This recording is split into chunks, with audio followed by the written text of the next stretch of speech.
Bismillahirrahmanirrahim. Assalamualaikum warahmatullahi wabarakatuh. Sahabat rahasia kolbu rahimakumullah. Salat tahajud adalah ibadah yang sudah tidak asing lagi kita dengar.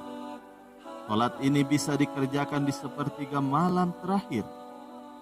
Salat tahajud menjadi wasilah yang paling banyak digunakan bagi orang-orang muslim untuk berdoa kepada Allah Subhanahu wa Ta'ala.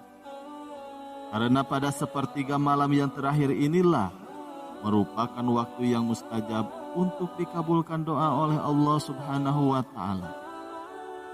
Perintah mengerjakan sholat tahajud ada pada Al-Quran surat Al-Isra ayat 79.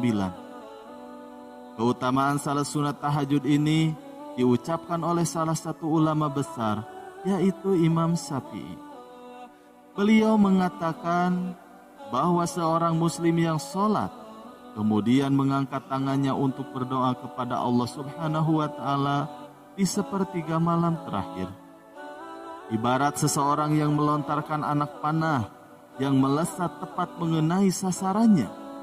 Beliau mengidentifikasikan bahwa ketika kita ada hajat ataupun sebuah keinginan, lalu kita mengangkat tangan dan berdoa memohon kepada Allah Subhanahu wa Ta'ala, maka doa kita akan dikabulkannya. Manfaat mengerjakan sholat tahajud merupakan solusi bagi kita agar permohonan kita cepat terkabul. Akan tetapi ada beberapa hal yang perlu kita hindari ketika mengerjakan sholat tahajud, yakni sifat ria atau merasa bangga dengan diri sendiri dengan apa yang kita dapat dari Allah Subhanahu wa Ta'ala, yaitu tanpa memperdulikan keadaan sekitar kita. Apabila mempunyai itikad atau pikiran seperti itu, maka sia-sialah tahajudnya di mata Allah Subhanahu wa Ta'ala. Maka orang seperti itu adalah orang yang sangat merugi. Sahabat rahasia kolbu rahimakumullah. Ada sebuah kisah yang mungkin bisa menjadi pelajaran buat kita yang berhubungan dengan mengerjakan sholat tahajud. Pada zaman Rasulullah Sallallahu Alaihi Wasallam, ada seorang yang ahli di dalam ibadah tahajud. Beliau bernama Abu bin Hasim. Hampir bertahun-tahun lamanya, Abu bin Hasim tidak pernah absen untuk melakukan sholat tahajud. Pada suatu malam, ketika saat hendak mengambil air wudhu untuk mengerjakan sholat tahajud, Abu bin Hasim dikagetkan oleh keberadaan sosok makhluk yang sedang duduk di dekat sumurnya. Lalu Abu Hasim bertanya, "Wahai hamba Allah, siapakah engkau?" Sambil melontarkan senyum, sosok itu berkata, "Aku adalah malaikat utusan Allah."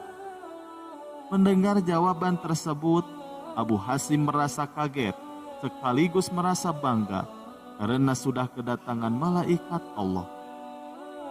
Abu Hasim lantas bertanya, "Apa yang sedang kamu lakukan di sini, wahai malaikat Allah?" Lalu malaikat itu pun menjawab, "Aku diutus mencari seorang hamba Allah." Pada saat itu, mata Abu Hasim tertuju kepada kitab tebal yang dibawa malaikat tersebut. Abu bin Hasim lalu bertanya, "Wahai malaikat, buku apakah yang engkau bawa di tanganmu itu?" Malaikat itu pun menjawab, "Ini adalah kumpulan nama-nama hamba-hamba Allah, pecinta Allah." Mendengar jawaban malaikat tersebut, Abu bin Hasim berharap di dalam hatinya bahwa namanya akan ada di dalamnya. Maka ditanyalah malaikat itu, "Hei malaikat, adakah namaku di dalam buku tersebut?" Dalam benaknya, Abu bin Hasim beranggapan bahwa namanya pasti ada di buku tersebut. Mengingat akan amal ibadah yang paling hampir tidak pernah putus, untuk selalu mengerjakan sholat tahajud tiap malam, berdoa dan bermunajat kepada Allah Subhanahu wa Ta'ala di sepertiga malam, dan masih banyak yang lainnya. Baiklah, aku buka, kata malaikat, sambil membuka kitab besar yang ada di tangannya.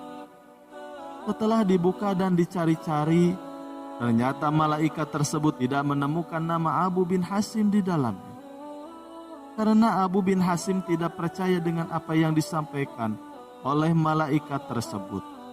Lalu beliau meminta malaikat mencarinya sekali lagi. Maka dicarilah sekali lagi oleh malaikat.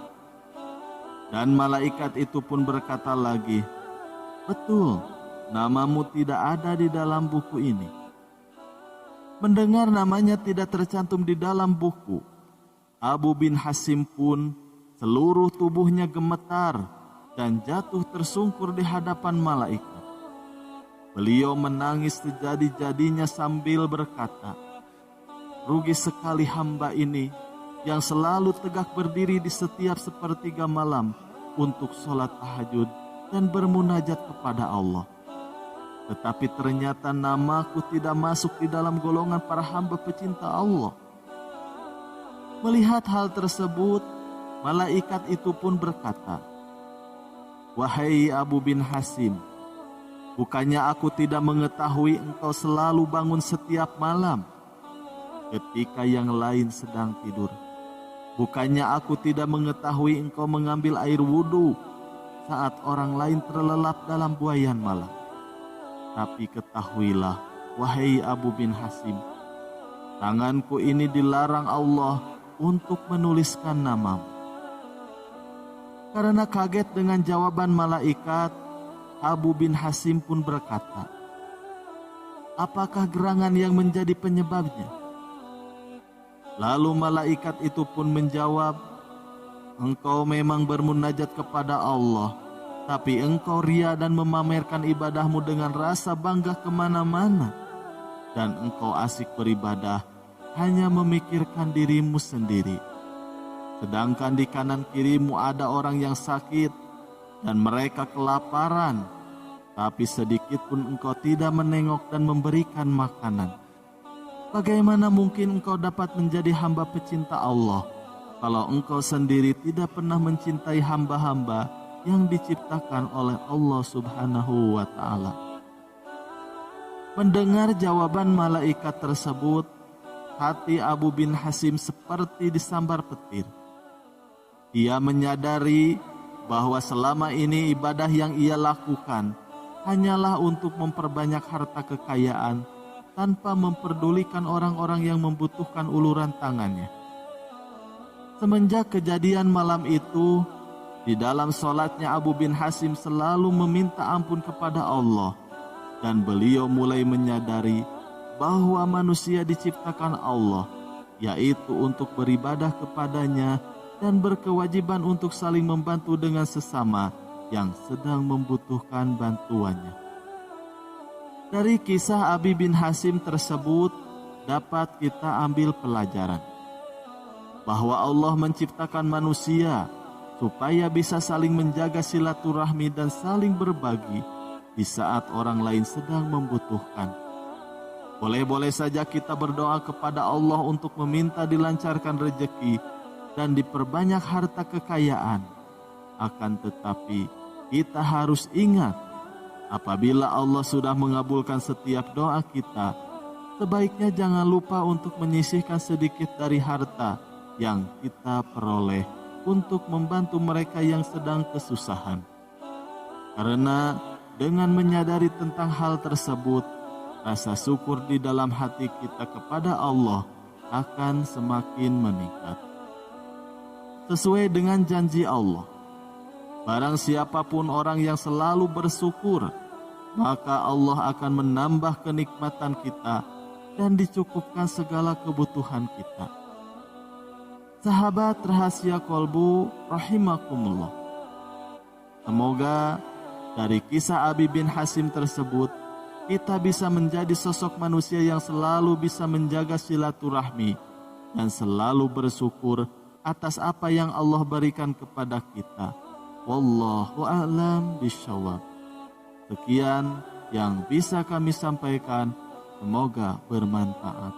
Wassalamualaikum warahmatullahi wabarakatuh.